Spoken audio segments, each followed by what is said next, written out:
یوم الورود این که روایت داره اذا مات ابن آدم قامت قیامته. قیامت از همون لحظه مرگ شروع میشه، حتی قبلی که دفنش بکنن.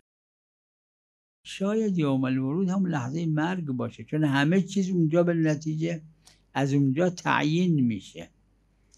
خدایا شفاعت امام حسین، شفاعت از شفع، شفع یعنی باهش قرار دادن، یعنی خدایا امام حسین علیه السلام را شفع من قرار بده، یعنی اونجوری که من هستم امام حسین همون را بپذیرن.